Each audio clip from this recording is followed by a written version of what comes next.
Un cordial saludo a la Universidad del Salvador, a la catedrática Jessica Zavala, a la asesora Nancy Elizabeth Sosa. Soy Andrea Elizabeth Platero Ayala. La asignatura es práctica profesional, pero en mi caso representaré el mito y la leyenda nacional salvadoreña a medida que vaya explicando los pasos para un correcto análisis de carácter didáctico. El motivo es para entusiasmar a los estudiantes para que tengan en cuenta la literatura de su mismo país. El primer paso que debemos de tomar en cuenta es el concepto del mito. Conocemos que suele ser una historia ficticia de personaje literario o artístico que encarna algún aspecto universal de la condición humana, pero siempre se debe de tomar en cuenta la definición enciclopédica que se utiliza. El aprendizaje, según la RAE, es una narración maravillosa situada fuera del tiempo histórico y protagonizada por personajes de carácter divino o heroico. En segundo lugar, hay que tomar en cuenta la biografía del autor, que se va a seleccionar. En este caso es Miguel Ángel Espino. Él nació el 17 de octubre de 1902 en Santa Ana. Su familia fue en el seno de literatos profesionales. Fue hijo del poeta Alfonso Espino y su madre María Luisa, nieto y hermano del conocido Alfredo Espino. En 1921 ingresó a la Facultad de Jurisprudencia y Ciencias Sociales de Universidad de El Salvador. Él viajó a México con el propósito de trabajar en una delegación. Después, en 1927, publicó su libro, que fue la que se escogió para el análisis Mitología de Cuscatlán, y la que él escribió en ese mismo año. En 1928 culminó sus estudios del doctorado en la Universidad Nacional Autónoma de México, siempre en el área de jurisprudencia. De 1940 a 1947 publicó 2 novelas. La primera fue Trenes y la segunda fue Hombres contra la Muerte. En 1951, debido a su delicado estado de salud, tuvo que ponerle fin a la carrera literaria. En 1967, lastimosamente, falleció. Como tercer paso, hay que primeramente analizar la mitología que se va a seleccionar, crear un argumento. Este mito es en base a la antigua comunidad de los pipiles indígenas salvadoreños. Su carácter es cosmogónico debido a que narra los hechos que pasaron hace miles de años, marcando el inicio de nuestro origen. Los dioses comienzan a realizar maravillas para crearnos un lugar donde la vida puede ser posible. Las características. Es un relato tradicional de las poblaciones que se ha transmitido generalmente de manera oral, de generación en generación. Por ejemplo, la mitología de Cuscatlán narra la imaginación de los pipiles acerca de cómo surgió su cosmogonía. También los personajes suelen ser seres extraordinarios, como dioses, semidioses, héroes, etc. En este caso, los personajes son dioses con poderes de crear la vida. Por ejemplo, un día Teor frotó 2 varitas de achiote y produjo el fuego. Con las manos regalaba puñados de chispas que se esparcían por el vacío, formando las estrellas. También los mitos se suelen situar en un tiempo fundacional, es decir, cuando se inicia el mundo, y por lo tanto anterior a la presencia de la humanidad sobre la Tierra. Ejemplo, la Tierra rodaba en el espacio zumbando del silencio, dice. Número 5. ¿Cuáles son aquellas temáticas que suele ocuparse en el mito? Usualmente son temas que añaden a toda la humanidad, así como el origen del cosmos universal. También surge del invento fantasioso del hombre y no de fuentes científicas. El tipo. se considera cosmogónico y antropológico a la misma vez. ¿Pero por qué? Es considerado el mito que se seleccionó como cosmogónico porque intenta explicar la creación del mundo, pero también a la misma vez es considerado antropológico porque narra la aparición del ser humano. Según Andrés Pérez, el género narrativo abarca todas aquellas que no utilizan una estructura métrica fija, es decir, están escritas en prosa y cuentan hechos pasados, presentes, futuros. Por ejemplo, de pronto en lo más alto el cielo surgió Teopanti. El reformador que rige el universo surgió sonriente envuelto de una cascada de luz. El narrador usualmente es aquel que describe todo lo que los personajes ven, oyen y piensan, incluso sienten. Sin embargo, según la teoría literaria, es un narrador externo, es decir, no forma parte de la historia. Es por ello que se utiliza en tercera persona singular. Los personajes, Teo, que crea el juego para darles calor a las criaturas, Teopanti, el que es el mismo reformador del universo y también de la luna con su misma lágrima, Mexti, que es la madre luna, y la Coscotaga y Tagatisi son los primeros hombres pipiles.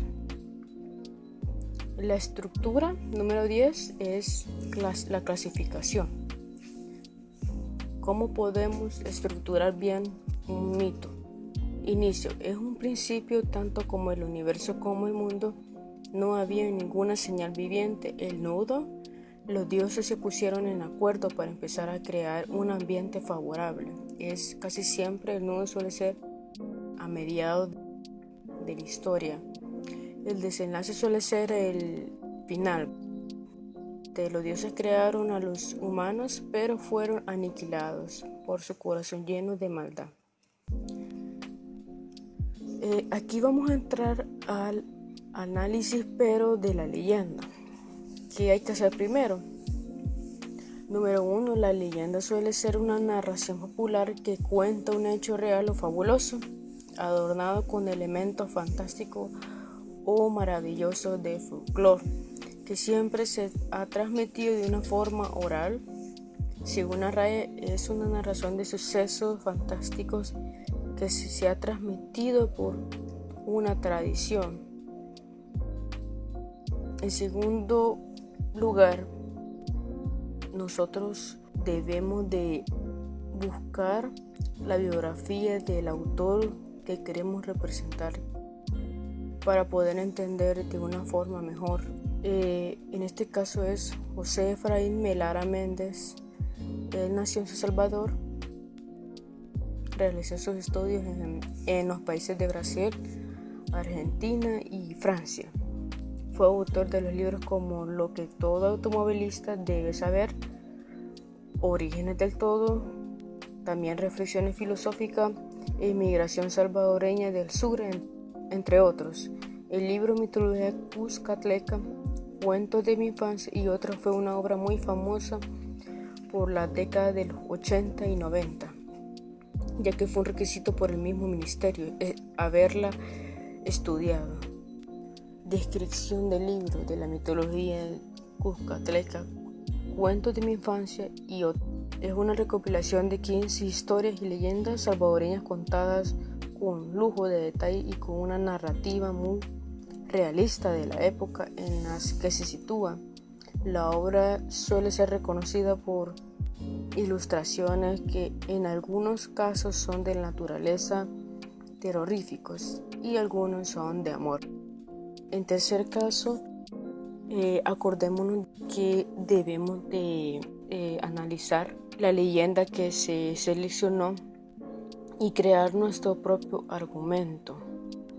Es una leyenda que mantiene costumbres antiguas. Se cree que el personaje del duende es un espíritu enamorado que busca mujeres jóvenes, pero con la apariencia hermosa, a las cuales le gusta molestar para atraer su atención. Se dice que Graciela María fue su primera víctima, joven, con un encanto similar a las flores de mayo. Cuando se dio cuenta que era el duende, le dijeron unas señoras que la mejor forma de evitarlo era la falta de higiene personal, lo que le produjo que se alejara de la presencia maligna. En cuarto lugar, se deben de clasificar las características. Número 1. La presencia de elementos fantásticos es uno de los rasgos más característicos de la leyenda. Es que ellos hay muchos elementos fantásticos que incluyen sucesos mágicos y entidades sobrenaturales. Por ejemplo, el duende es una criatura invisible. Según la leyenda, con ese fantástico poder molesta a sus víctimas. Número 2. Apariencia de la antigua tradición de los pueblos. Normalmente tuvieron origen de la cultura colectiva de los pueblos antepasados salvadoreños, antes de que se formara una concepción científica. El tipo de leyenda se puede clasificar por su temática y también por su origen. La leyenda histórica son todas aquellas que narran hechos pasados relacionados a una creencia cultural. Por ejemplo, el libro de mitología católica se caracteriza por la transmisión de creencias pasadas de generación en generación. Esto es por su temática, y por su origen. Las leyendas urbanas según pertenecen al folclore contemporáneo porque tienen la característica de que circulan en boca a través de las mismas generaciones. Suele ser narrativo. La leyenda, según Andrés Pérez Torres, abarca todas aquellas que no utilizan una estructura métrica fija, es decir, están escritas en prosa y cuentan hechos pasados, presentes y futuros. El narrador suele ser omnisciente. En la mayoría de los casos se considera que el narrador omnisciente es aquel que describe lo que los personajes ven, oyen, piensan y sienten, e incluso también pueden describir y narrar hechos que no han sido presenciados por ningún tipo de personaje. Es un narrador también externo, es decir, no forma parte de la historia, y es que por ello que se utiliza la tercera persona singular. En octavo lugar son la clasificación de los personajes que aparecen en la lectura. Graciela María es la primera, es una joven muy bonita, admirada bastante por los muchachos. El duende es la criatura sobrenatural. Los padres, ¿verdad?, que aparecen en la lectura, ellos son parte de la leyenda, ya que su hija les comunica a ellos, en primer lugar, que sentía una presencia diferente en la casa. Las señoras del pueblo, ellas se encargaron de afirmarle a Graciela que la criatura que la estaba molestando era el mismo duende. Número 9, la estructura. Al inicio, en un pueblo salvadoreño hay una hermosa joven que es la conocida llamada Graciela, ¿verdad? El nudo, que suele ser a mediados de la historia.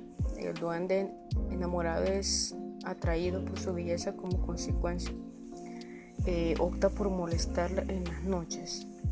El desenlace es al final de la historia.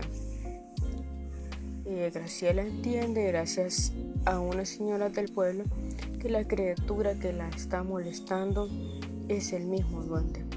Una vez terminado el análisis, hay que tener en cuenta que la diferencia entre leyenda y mito son varias.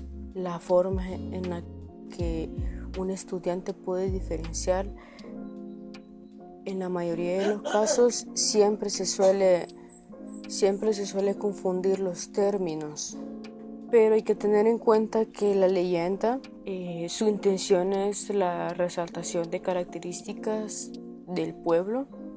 En cambio, el mito, la intención es explicar el origen cosmogónico de la vida humana. Los lugares en la leyenda suelen ser pueblos, en este caso el mismo Salvador se toma como referencia.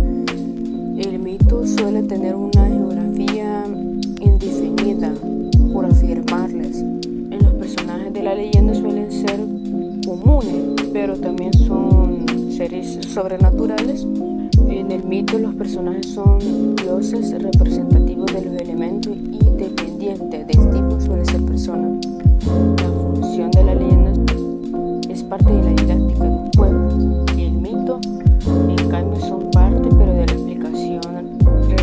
misteriosa de un pueblo. En la leyenda el oriente es desconocido, pero es transmitido en generaciones. En cambio el mito, su origen suele ser de la inspiración espiritual. En las conclusiones, ya para finalizar, número 1, como futura licenciada de letras es importante las prácticas profesionales ejercerlas de una manera totalmente adecuada. Debido a las complicaciones de la pandemia del COVID, el proyecto se cambió a una forma virtual para poder cumplir los respectivos criterios que la asignatura exigen. Para finalizar el video que se presentó, tanto como el mito o la leyenda, se hizo con la finalidad de que los estudiantes de tercer ciclo y bachillerato se animen a estudiar la literatura nacional de una forma técnica, aplicando paso por paso un análisis profundo